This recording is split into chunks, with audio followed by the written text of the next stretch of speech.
par de cosas que nos quedaron pendientes de la sesión pasada y vamos directamente a interactuar, vamos a revisar. Hay una cosa en grado 11 que uno tiene que ver obligado, que se llama directamente la Convención de Derechos de Infancia. Aquí hubo Camila, llegó Camila, vea, qué bueno, aquí hubo Cami, ¿cómo vamos? Vamos a revisar entonces la Convención de los Derechos de Infancia y Adolescencia. ¿Por qué? Más de uno le dice, no, pero ¿por qué, mister? Si ya soy grande, ¿qué pasa, mister? Pues caiga en cuenta que hay muchas personas que realizan vulneraciones a los derechos porque usted desconoce cuál es ese proceso. Para el cierre de esta sesión hay una pequeña tarea que es muy, muy fácil. Qué bueno que esté aquí con esa actitud. Entonces, recordemos que usted puede salir y la gente lo puede manipular. A cualquiera. A mí me ha pasado, ¿sí? A mí me ha pasado. Entonces, la gente a uno no manipula, le ofrece a uno ventajas, le ofrece a uno cosas y uno termina cayendo en eso. Y después uno se entera que le vulneraron sus derechos. Entonces, el día de hoy vamos a revisar, creo que hemos hecho una transición entre economía, entre el papel del derecho. Hoy cerramos un pedacito muy corto de derecho y vamos a revisar directamente qué es la ONU. Oiga, una retroalimentación del trabajo que nosotros tenemos allí. Luego revisar qué es la ONU, para qué sirve la ONU, qué tipo de entidades tiene. Nos vamos a revisar directamente los derechos de infancia y adolescencia. ¿Listo? Pero en el marco internacional. La próxima semana sí lo vamos a revisar en el marco nacional. Quiero ser claro que mucha gente dice al principio, uy, no, mister, es que eso es un ladrillo. Espere que toquemos las vulneraciones. Y cuando levanten la voz y digan, a mí me pasó que me dijeron, vea, ahí están las vulneraciones.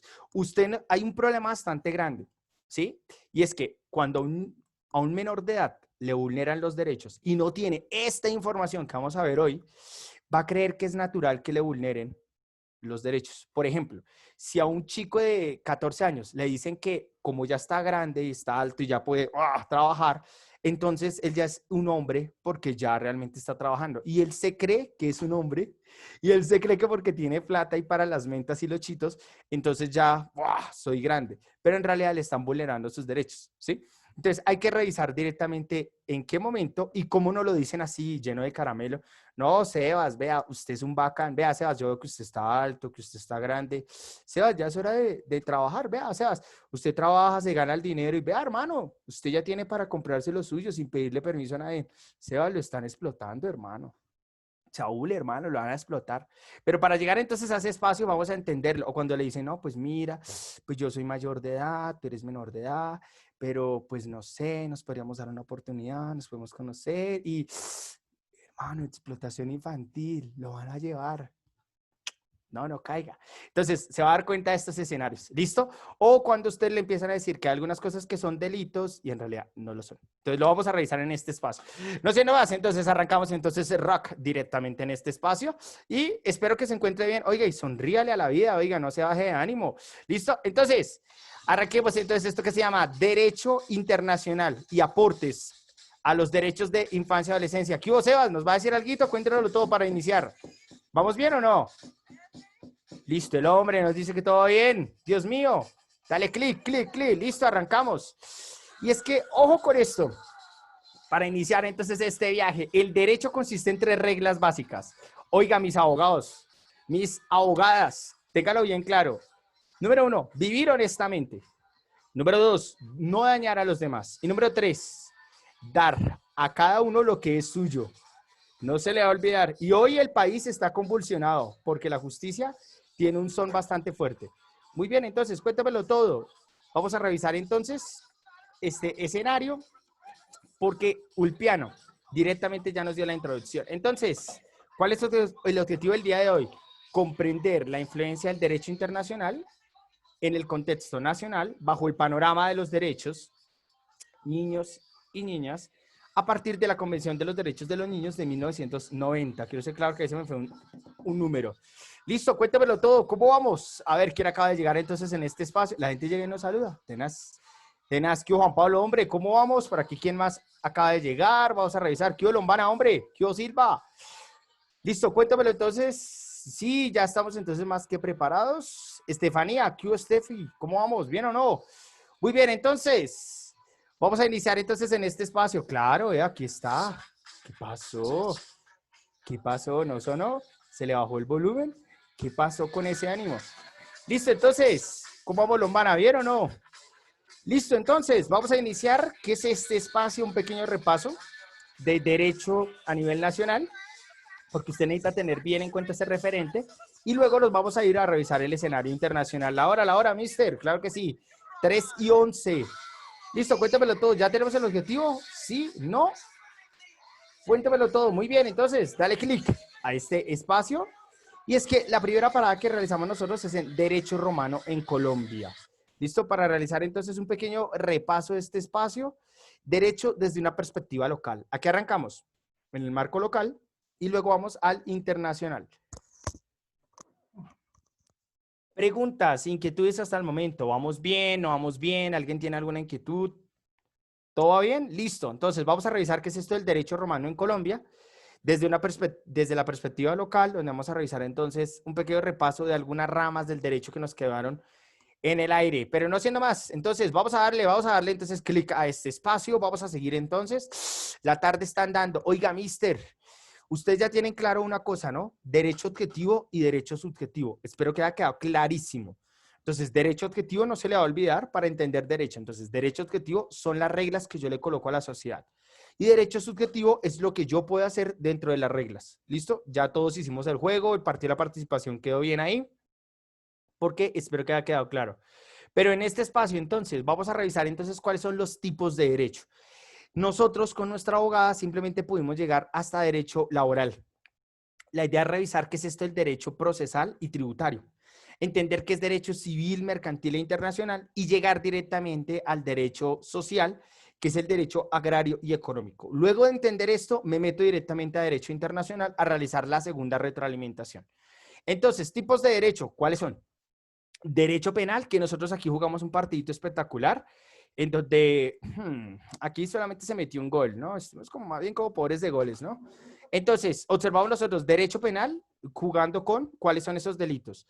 Derecho administrativo, y luego revisamos entonces derecho constitucional. Vamos a profundizar hoy en derecho laboral, procesal y tributario. Luego de eso vamos a revisar entonces en derecho privado, qué es este elemento de derecho civil, derecho mercantil e internacional. Y cerramos entonces con derecho agrario y económico para entrar a la ONU. Listo, no siendo más, vamos a darle clic entonces a este espacio. Espero que se encuentren bien. Oiga, y levante el ánimo. ¿Qué Juan Pablo está con nosotros o no? Juan Pablo Ortiz. ¿Si anda por ahí o no anda por ahí? Cuéntanoslo todo, hombre. ¿Listo? Sabemos puntos de participación. Ah, esa es la actitud, hombre Ortiz. Entonces, acordémonos rápidamente de este espacio. Entonces, acordémonos rápidamente de algo, que derecho penal acoge los procesos o es el que regula, acoge, reproduce los procesos de castigo y reparación a las víctimas. No nos olvidemos de eso. ¿Qué, Juan Pablo? Vamos a arrancar entonces con un golecito. ¿Qué dice, hombre? ¿Se anima o no se anima? ¿Está preparado, hermano? Si es tiro o no es tiro, hermano. Pues es que antes de entrar a la clase hay que estirar. ¿Listo? ¿Quién se va a arriesgar? Vamos a ver. Primer punto de participación. Oh, de una. Un delito. Usted ya se lo sabe. Un delito. Levante la mano y diga, mío. Ese gol es mío.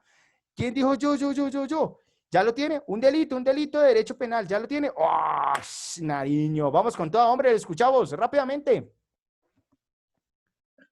Narcotráfico. ¿Listo? Sí. Uy, Karen, dale. Vas a meter el gol de cabecita. Vamos. Extorsión, listo. ¿Y qué hubo, Seba? ¿Se va a animar o no? Usted está ahí cerquita. Uy, en este espacio, listo.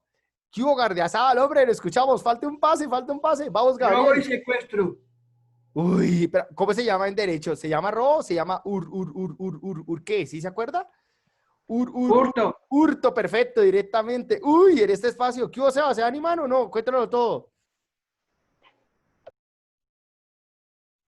Hágale, Sebas, usted puede, hágale con todo. Aquí paso, hombre, lo ha chantado hoy. Entonces aquí, uy, Roa, vamos por ese gol, el último pase, vamos. Roa, querías. ¿Cuál? Homicidio. Uy, Dios mío. Uy, pero vea, aquí se viene directamente en el arco, Pedraza. Carol, si usted tiene el otro, mete el gol, porque vea, Pedraza dice acceso carnal violento. Listo, ¿quién se va a arriesgar o no? Uy, Pablo Ortiz, ¿qué Ortiz, hombre? Lo escuchamos. Incendio provocado. Incendio provocado. Uy, vamos re bien. ¿Y Carol Roa? Viene. ¿Huele a gol? Violación. ¿Huele a gol? Gol, gol, gol, gol, gol, gol, gol, gol, gol. El pase perfecto, Peraza no respondió. Y aquí tenemos entonces en este espacio, respondió una, ¿no? Pero ojo, el tiro, hermano, hay que tirarse para no dejar entrar el balón. Y aquí tenemos entonces, damas y caballeros, nada más ni nada menos que el gol de Roa. Pero vamos a revisar acá. ¡Ay! ¿Qué es esto que estoy viendo? Joana Otero. Quiere otro gol. ¿Qué hubo, Joana? La escuchamos, querida. Hágale con toda. Terrorismo, mister. Terrorismo, perfecto, listo, perfecto. Muy bien, entonces vamos a revisar, entonces vamos a pasar y prepárese porque más goles vamos a tener en este espacio. Vamos muy bien en participación. Derecho administrativo, acuérdese que es aquel que regula la relación entre el Estado y particulares desde funciones y acuerdos. No se le va a olvidar, mister, es que me toca hacer un contrato con el Estado, me toca venderle sándwiches. ¿Yo dónde encuentro la regulación? Tú tranquilo, no te preocupes. Lo vas a encontrar en algo que se llama derecho administrativo. Listo, preguntas. Inquietudes entonces hasta el momento, ninguna, estamos siendo clarísimos. Paula, querida, ¿estás con nosotros? Nos confirmas entonces sí, ya quedaste, ¿vale? Entonces, Hola, vamos. mister, buenas tardes. Sí, ya quedé, gracias. Listo, querida. Entonces, seguimos en esta tarde de fútbol. Prepárese porque ya vamos a seguir en este espacio con más pases. Luego vamos a revisar derecho constitucional. Recordemos que el derecho constitucional es el que orienta el sentido y la finalidad de la organización del Estado de Derecho. Acuérdense que lastimosamente el derecho constitucional viene siendo muy político. ¿Y por qué es político? Porque es el que dice cómo se debería organizar las entidades y las funciones del Estado para cumplir con un fin ante los ciudadanos. ¿Listo? Preguntas, inquietudes hasta el momento. ¿Quién está perdido? ¿Quién dijo yo, mister? Necesito volver a repetir estos dos. ¿Listo? ¿Vamos bien? Cuéntamelo todo. ¿Puedo seguir? ¿Hay preguntas? ¿Hay inquietudes? Cuéntamelo todo. Escriba y diga, no, mister, en realidad no. Cuéntamelo todo. ¿Qué hubo, Pedraza? ¿Qué pasó, hombre? ¿Vamos por la revancha o no? Cuéntamelo todo. Preguntas, inquietudes. ¿Ninguna?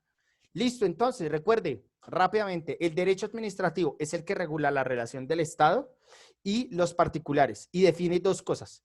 La primera, el derecho administrativo es el que va a decir cuáles son las funciones y las restricciones, los límites que va a sostener un funcionario público.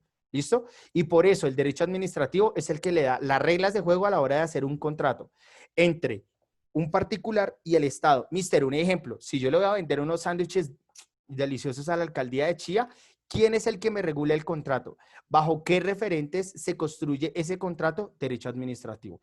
Preguntas, inquietudes hasta el momento. ¿Estoy siendo claro? ¿No estoy siendo claro? ¿Estoy hablando en chino? ¿Listo? Cuéntemelo todo, porque ya viene ahorita los goles. Uy, Dios mío, vamos a jugar unos tiros penaltis, a ver cuáles va a ustedes en ese espacio. ¿Listo? Unos chutes, diría por ahí. ¿Listo? Y derecho constitucional. Sí. Eso está un poco fuerte, Nariño, pero espere que el cierre de la clase va a estar más fuerte. En derecho constitucional, vamos a revisar, acuérdese, el derecho constitucional es prácticamente el que orienta cómo se construye el derecho en un país, porque el derecho constitucional es el que dice cuántos ministerios deben existir, cuáles deben ser sus funciones, y es el que dice, oiga, hasta dónde va el poder de cada funcionario público. ¿Listo? Vamos a revisar ahora. Derecho laboral. Este es uno de los más famosos. Derecho laboral, acuérdese que es aquel que regula las relaciones entre particulares, ¿listo? En la relación empleado-empleador. No, me hace un favor, no, ¿qué pena con usted? ¿Me hace un favor? No, usted me cayó mal. Sí, me cayó mal, qué pena, sí, está despedido. ¿Eso es legal? ¿Es ilegal? ¿Qué pasó ahí? ¿Me hace un favor?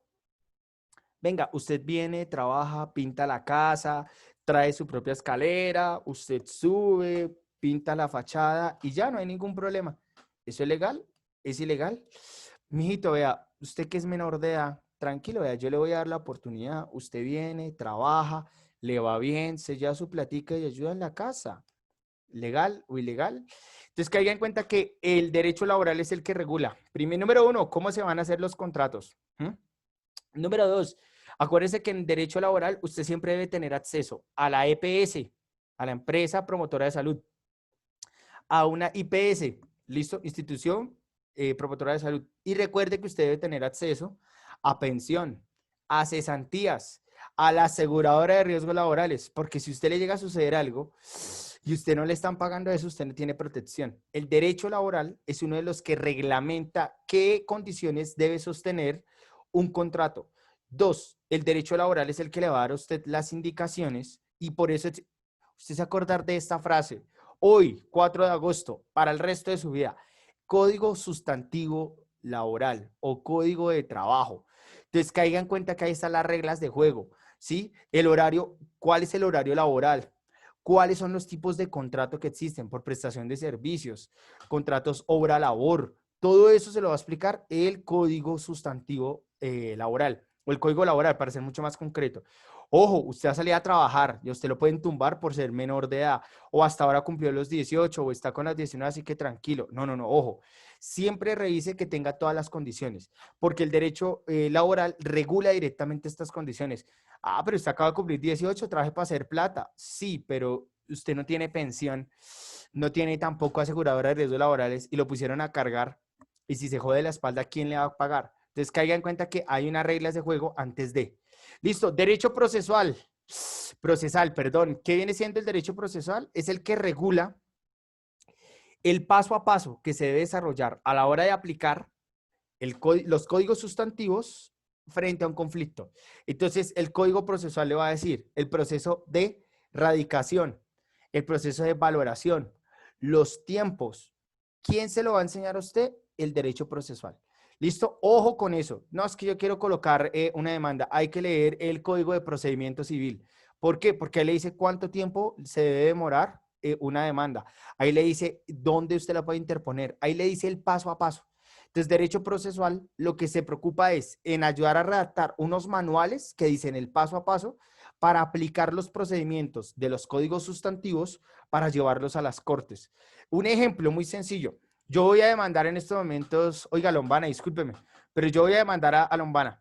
Entonces, yo no sé cómo demandarlo. Entonces, ¿qué debo hacer yo en este espacio? Entonces, yo debo revisar el Código de Procedimiento Civil, que es el que me dice directamente en el apartado 6, ¿cómo se redacta una demanda? Me dice, ¿a dónde la debo radicar? ¿Cuánto tiempo debo esperar? ¿Cómo me van a hacer a mí la citación? ¿Qué tipo de alternativas de solución nos van a dar en el caso que tenemos Lombana y yo? Entonces, caiga en cuenta que el derecho procesal lo que hace es redactar ese paso a paso. Y por eso, el derecho procesal es el que termina dándole a la gente la libertad. Qué pena, pero la orden de captura no está bien hecha. Qué pena, pero el procedimiento de captura no fue el adecuado. Qué pena, pero entonces los vacíos que se encuentran en el procedimiento es lo que permite la libertad.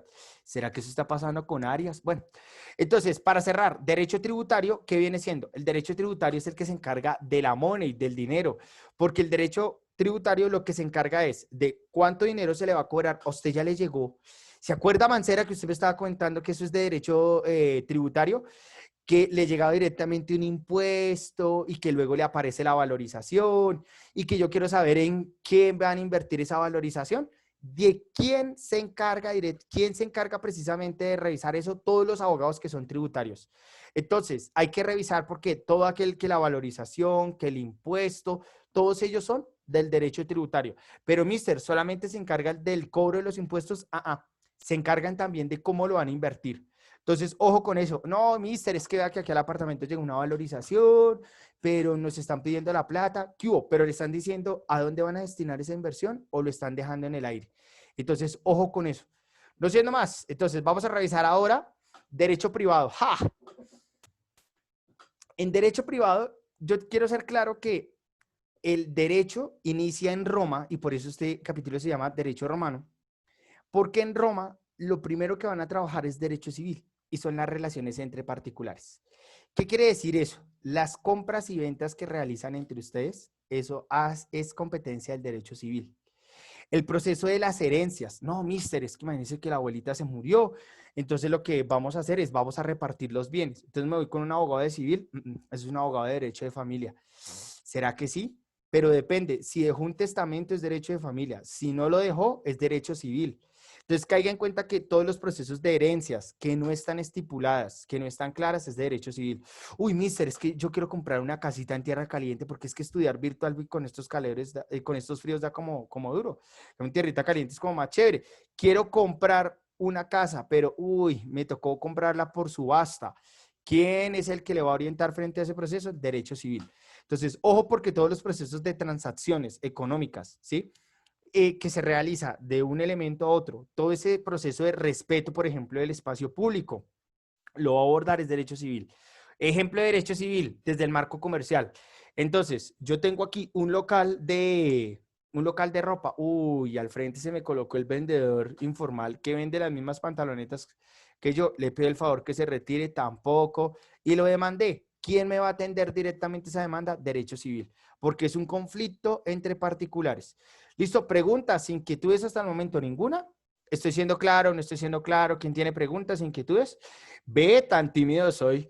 Listo, entonces, vamos a revisar entonces en este espacio el derecho mercantil. Y es que el derecho mercantil es básicamente el que reconoce y orienta los procesos de comercio en un espacio nacional y cultural.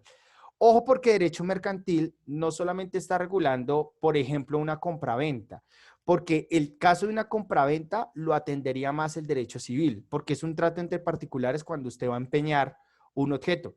El derecho mercantil lo que hace es reconocer las prácticas de intercambio que hacen las comunidades. Entonces, quiero ser claro en eso, porque por eso existe, es diferente el derecho mercantil a derecho comercial. Ojo con eso. Entonces, el derecho comercial es el que regula cuáles son los tiempos y transacciones que usted puede desarrollar a la hora de intercambiar bienes y servicios. Pero el derecho mercantil, por ejemplo, va a respetar los procesos de trueque que manejan los guayú o los procesos de transacciones que van a realizar las comunidades indígenas. De eso va a trabajar el derecho mercantil, porque lo que hace es que reconoce que hay unas prácticas desde tiempos inmemoriales que lo que hacen es reconocerlas y aceptarlas. Entonces hay que tener eso mucho cuidado acá, porque en el Cauca hay unas economías que son diferentes a las nuestras, pero el derecho mercantil las reconoce y las respeta, y por eso les da una autonomía en su economía el derecho mercantil, mientras que el derecho económico es el que regula directamente cómo montar una empresa, qué impuestos debe pagar una empresa. Todo eso lo viene a regular el derecho comercial, que el derecho comercial es una rama del derecho civil. Listo, para cerrar entonces en este espacio, el derecho internacional acá es el que va a entrar a garantizarle, por eso se llama derecho privado, porque ya habla específicamente de las personas. Y en el derecho internacional lo que va a decir es que cómo garantizarle los derechos y regular, o sea, regular los deberes y garantizarle los derechos a los comerciantes que realizan un proceso de importación y exportación. Entonces, ¿cuáles son las garantías que cuentan? Y todo ese tema de las aduanas se encuentra en derecho comercial internacional, porque es cómo garantizar el ingreso de la mercancía, eso se llama derecho comercial. Pero ¿cuál es el trámite que debe desarrollar un comerciante para recibir su mercancía? ¿Qué requisitos debe cumplir? Eso ya se llama derecho internacional. ¿Listo? Y aquí viene la pelea. La pelea, la novia que está en pelea entre de quién es o de quién no, es derecho de familia. Porque en derecho de familia hay algunos temas que competen netamente del carácter personal. Entonces, un ejemplo. ¿Listo? Si, por ejemplo, la mamita de Andrés Monsalve considera que a la hora de corregir a su hijo, ella tiene unas estrategias, eso compete, es a ella, nosotros no la podemos demandar, ¿sí? Si, por ejemplo, la mamita dice que deben existir unas rutinas estrictas, yo no puedo demandar a la señora y decirle, señora, pero es que usted está incumpliendo el derecho de la libre expresión, usted está vulnerando el derecho a la libertad, usted está haciendo secuestro porque yo quiero salir a jugar con él y no me dejan. Entonces, caiga en cuenta que ahí no trabaja el derecho. ¿Cuándo entra el derecho? El derecho entra cuando hay un testamento. Entonces, en el testamento de derecho de familia lo que revisa es cómo se realiza esa repartición, porque hay una herramienta que va a garantizar los derechos de la familia. Entonces, caiga en cuenta que en ese escenario viene siendo privada, pero cuando hay vulneraciones, cuando yo me llego a enterar, no, es que se enteraron que en el boletín le fue re mal y la mamá lo cogió con la escoba y le pegó y le dejó las piernas moradas. No, eso fue horrible. Ese tema deja de ser de derecho privada y se va a pasar a derecho público, porque ya existe unas lesiones personales contra menor de edad.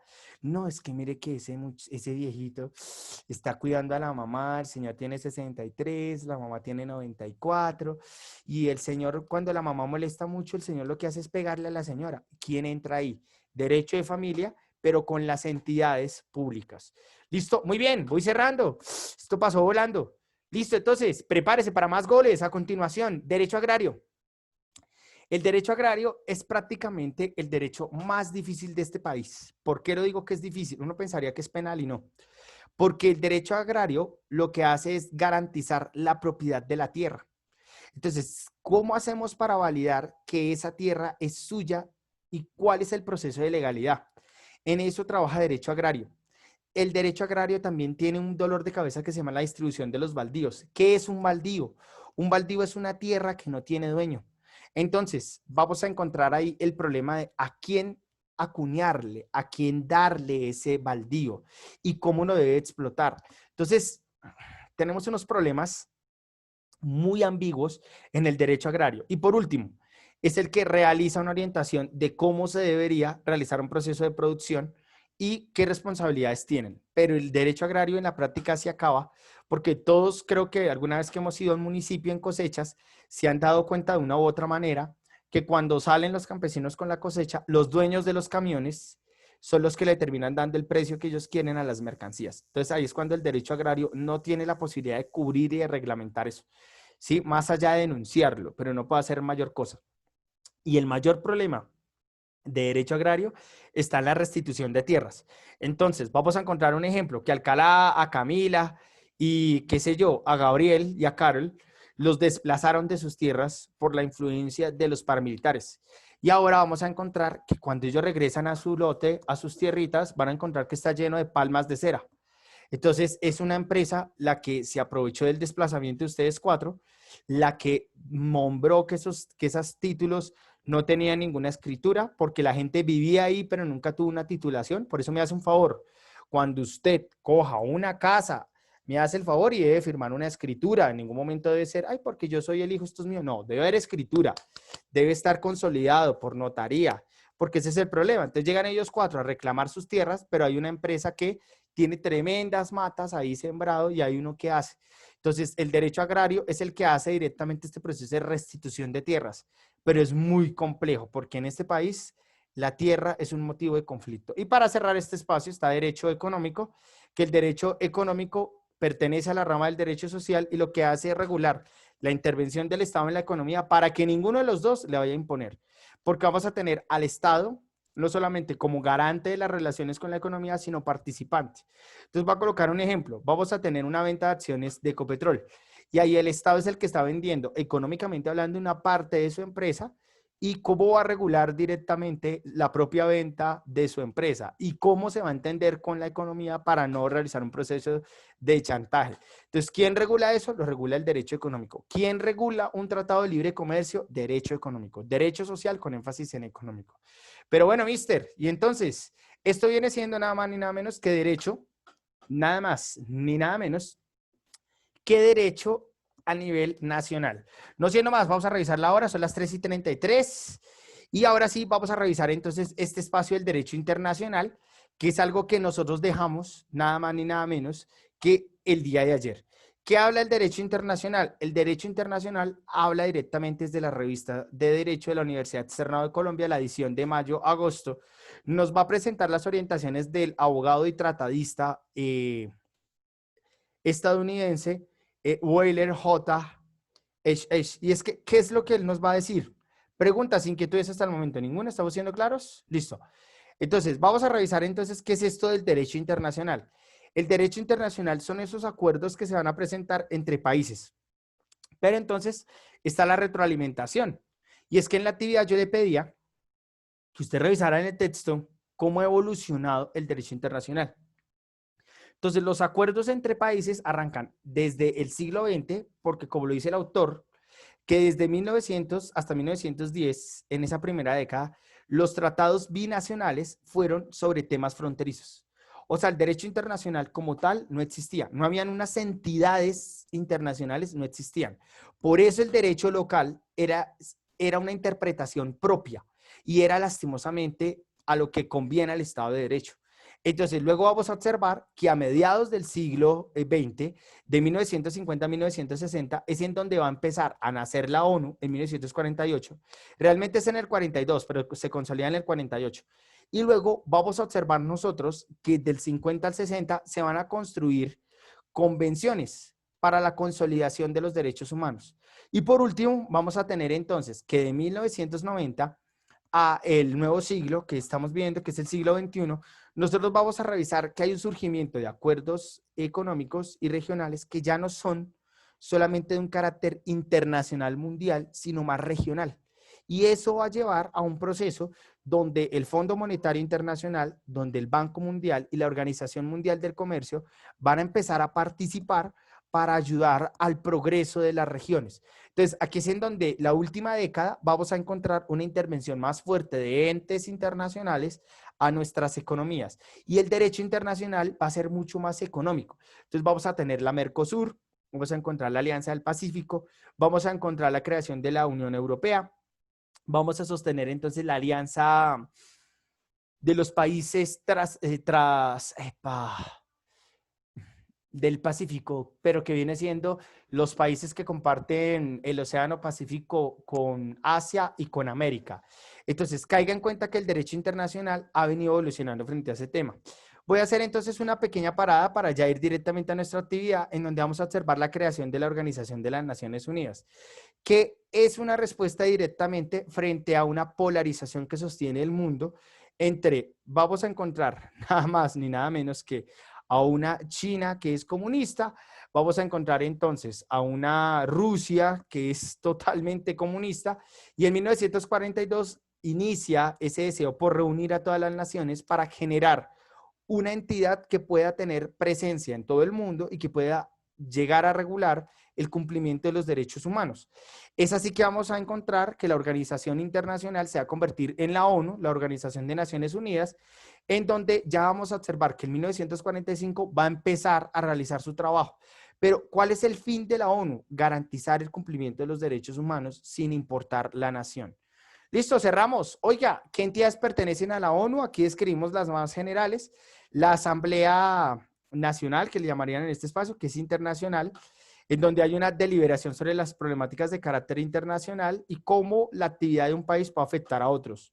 El Consejo de Seguridad, que va a revisar cuáles son esas amenazas a la seguridad y a la integridad de los ciudadanos, y a partir de ahí realiza unas prevenciones en términos de seguridad con sanciones, como por ejemplo a Irán. Listo, sanciones económicas para que paralice su producción nuclear. Vamos a revisar entonces el Consejo Económico y Social, que son medidas de giro de dinero a las naciones para que empiecen a inyectar capital dentro de sus países. Y por último, vamos a encontrar la Corte Internacional de Justicia, que se va a traducir en la Corte Penal Internacional, que es fundada en 1998 y lo que hace es un seguimiento y condena ante los derechos de lesa humanidad. Les quiero contar que Colombia tiene una posición bastante privilegiada en la Corte Penal Internacional, pues por las masacres que han pasado aquí en Colombia, ¿no? Cerramos en este espacio porque vamos a concentrarnos en la Convención de los Derechos de los Niños, que se va a desarrollar entonces en este inicio de la tercera etapa del derecho internacional, y es que la ONU realiza entonces una asamblea donde realiza una proposición, que es que el 30 de septiembre de 1990 debemos fortalecer un plan de acción desde una cumbre mundial a favor de la infancia. Entonces, hay que proteger al menor de edad. Quiero ser claro en algo. Si usted le pregunta a sus papás, incluso a sus abuelos, se va a dar cuenta que los menores de edad no eran tratados como niños antes de 1990. Eran tratados como pequeños adultos. Entonces, ¿qué es lo que vamos a ver acá? Una pequeña contradicción. Y aquí en Colombia, pregúntele a su papá, se va a dar cuenta que al menor de edad se le dejaba trabajar en la medida que tuviera la capacidad de rendir.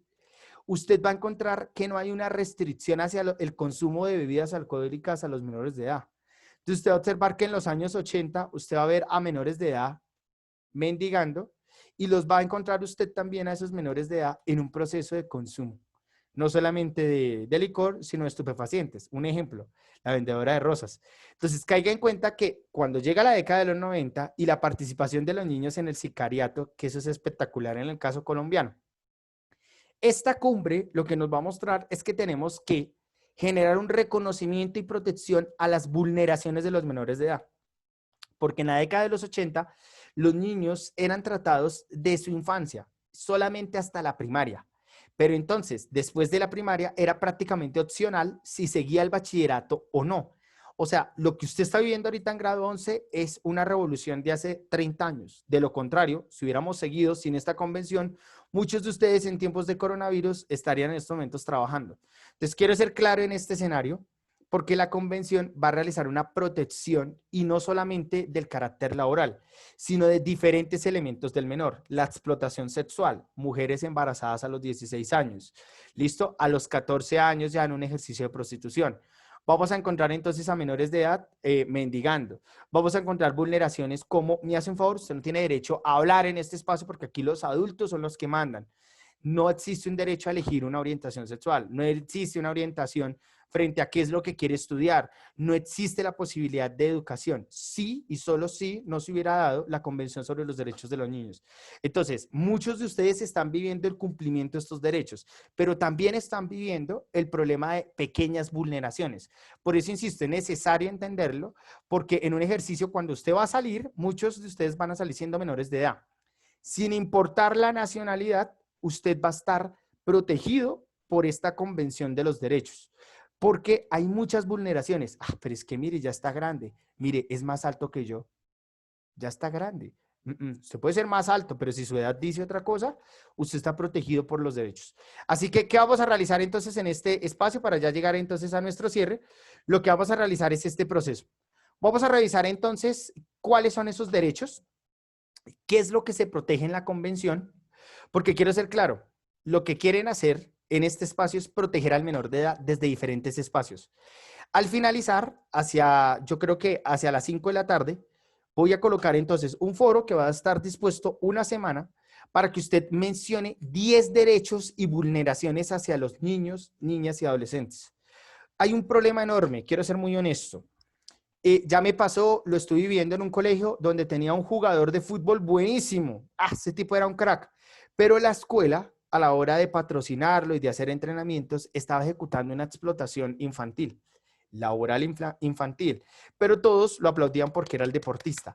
Entonces, ojo, porque mucha gente está viendo lo que es progreso como una vulneración que se acepta. Hay que esforzarse, hay que estar en los eventos, hay que cargar la camiseta. Si te pagan poquito, no importa. Lo que interesa es que tú estás dándote a conocer. Entonces, caigan en cuenta que hay muchas vulneraciones que le dan a los menores de edad.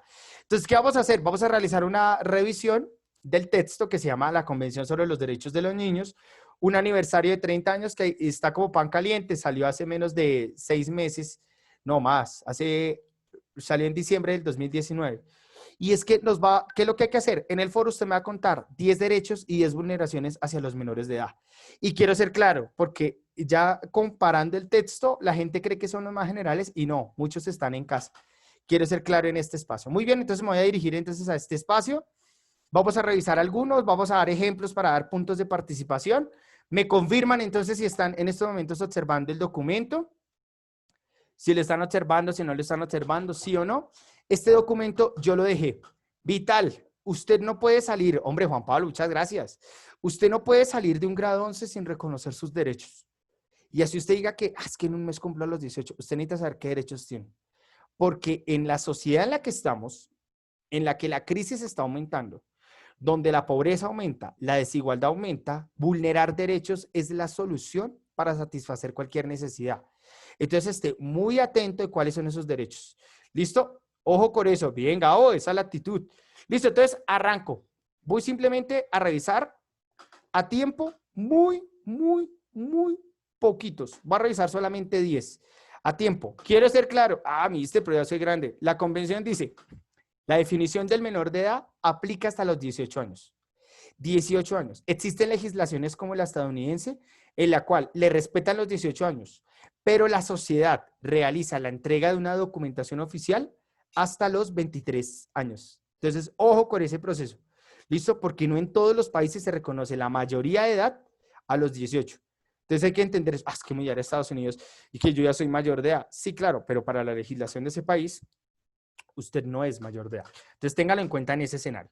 2, ojo con el proceso de la discriminación. ¿Listo? Quiero ser claro en eso. ¿Listo? Porque no se le puede discriminar. Aquí en Colombia existía una discriminación en el sector educativo con la población venezolana.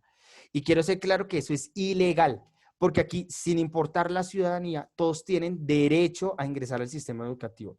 Todos tienen sus derechos a la hora de elegir cuál es su orientación sexual, cuál es el sexo el cual le corresponde, elegir, y en eso sí quiero ser claro, elegir en dónde desea estudiar. elegir directamente su comunidad. Quiero ser claro en eso. Y no puede existir un ejercicio de discriminación, ni cómo habla, ni por la situación económica. No es que antes tenía un Ferrari y ahora le tocó venderlo por la crisis.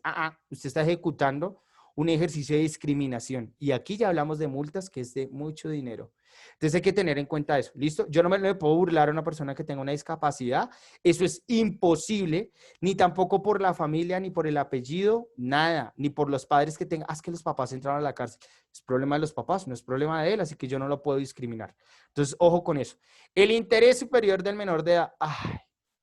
Este es uno de los más vulnerados. ¿Listo? Ojo con esto. Cuando las decisiones que se tomen en una casa siempre deben beneficiar, ojo, en unas garantías de vida digna a un menor de edad. Si en la toma de decisiones se dice que el menor de edad debe trabajar, debe existir un permiso por el Ministerio del Trabajo, reconociendo eso. Si no se hace, la misma familia está vulnerando los derechos del menor de edad. Y ojo, porque si el menor de edad no sabe eso, no lo va a tener en cuenta. Quiero ser claro en eso. Las decisiones que se toman en casa deben ser pensadas en el desarrollo y bienestar del menor de edad, no en el bienestar económico de la familia. Entonces, ojo con eso, porque en ese pequeño espacio es en donde entran las contradicciones. La aplicación de los derechos, pues recordemos que todos los países tienen que cumplir con este derecho. Este es el clave, el número 5, orientación de los padres y madres. No, qué pena. Mira, hijo, yo simplemente cuento con darte a ti el dinero que tú necesitas. Si tú necesitas un consejo o algo, yo creo que es mejor que hables con tu mamá. Porque es que, papi, con este proceso de separación, yo me la paso trabajando es para darte a ti el dinero que necesitas. Si necesitas un consejo, tu mamá está más cerca de ti, te puede orientar. Yo realmente, pues, yo me encargo es de darte a ti el dinero. Papá, qué pena, pero usted trajo un hijo al mundo. A usted lo tiene que aconsejar, gústele o no. Porque usted como papá y como mamá debe orientar al menor de edad.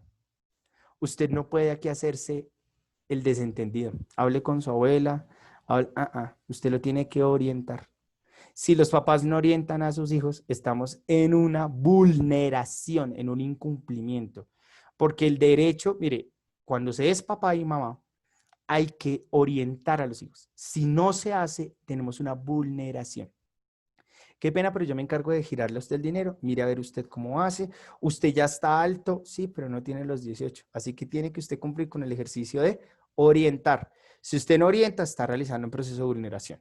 Supervivencia y desarrollo. Recuerde que todos los gobiernos tienen que garantizarle a usted un mínimo vital. Mister, nos quedamos en la casa, no tenemos con qué comer, estamos mal. ¿Qué hay que hacer? Diríjase a la alcaldía, manifieste su situación y la alcaldía le tiene que generar un subsidio en el cual a usted le van a garantizar, así sea, con una bolsa de bienestarina, pero sus condiciones alimenticias.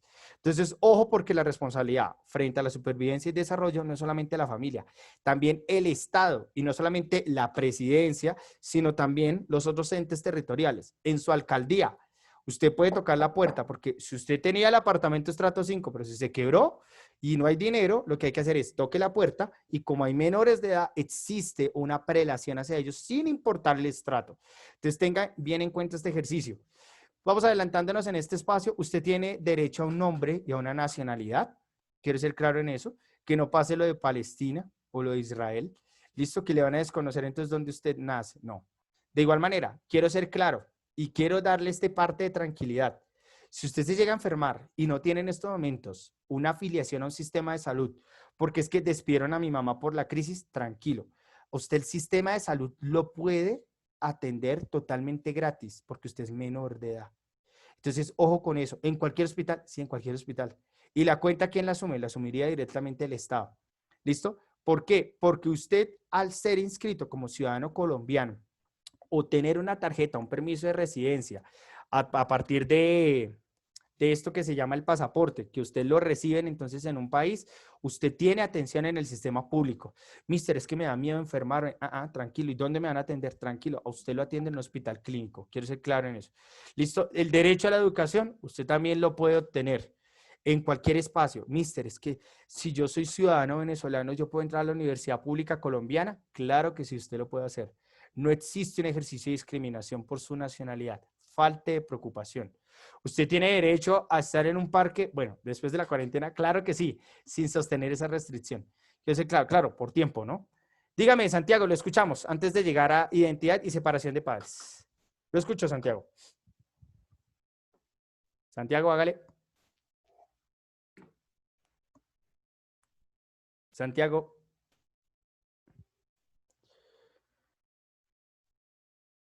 Sí. Bueno, aquí Santiago me dice, profe, los ciudadanos que son extranjeros, ya que estoy entrando en el tema, ¿no entran a la cárcel? Claro que sí, ingresan, pero quiero ser claro que el proceso es diferente y son ciudadanos extranjeros.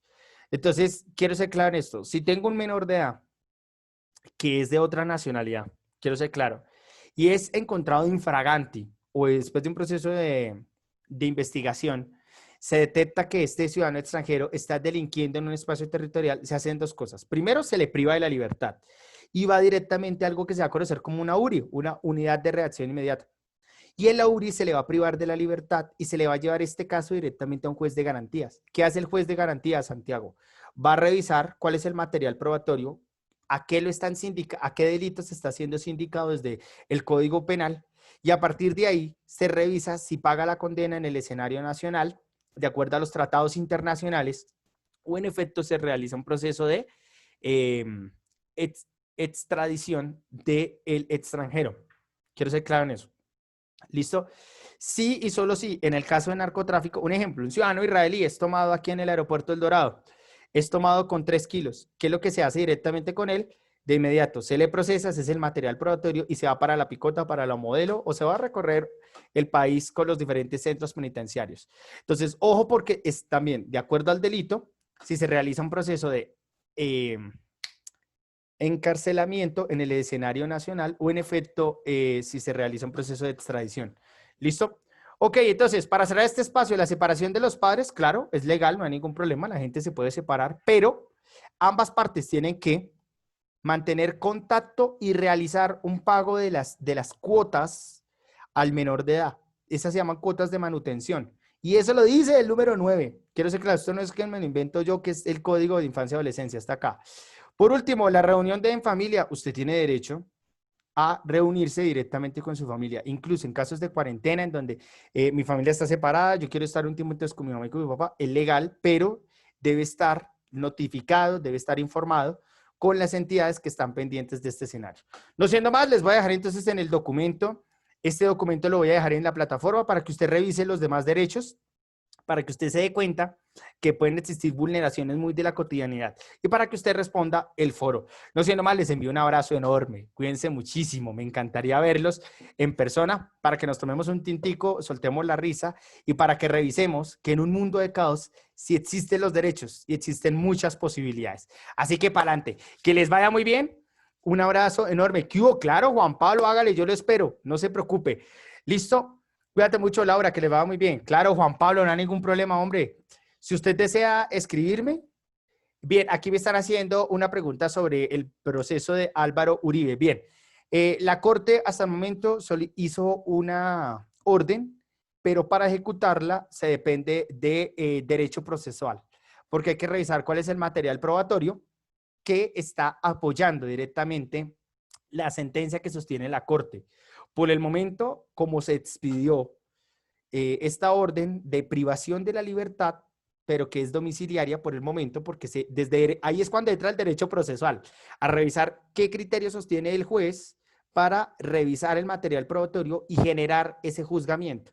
Entonces, tenemos que esperar prácticamente qué hace el derecho procesual en el proceso de la investigación del material probatorio para revisar si el material probatorio le da la fuerza para retirar al senador de su cargo y al expresidente para colocarlo en un proceso que se llama un compadecimiento frente a la ley para que aporte más material probatorio. Pero si les soy honesto, el tema de Uribe, que sea ya que lo veamos esta noche esposado y yendo a una cárcel, no, porque ingresa aquí el derecho procesual, ¿listo? Que es el que va a entrar a revisar el caso. Entonces, decir que un expresidente ya entra a la cárcel es falso. Solamente salió hasta ahora la orden. Hay que tener paciencia de cuál es la revisión que hace el derecho procesual y la investigación. Cuídense mucho, que les vaya muy bien. Un abrazo enorme. ¿Qué hubo, Juan Pablo? Cuídense mucho la salud. No, chao, Kevin. Que les vaya muy bien. Chao, queridos. ¿Qué hubo, Juan Pablo? Que le va muy bien. Un abrazo enorme. Un saludo para todos. Chao, chicas. Que les vaya muy bien. Un abrazo. Qué gusto estar con ustedes.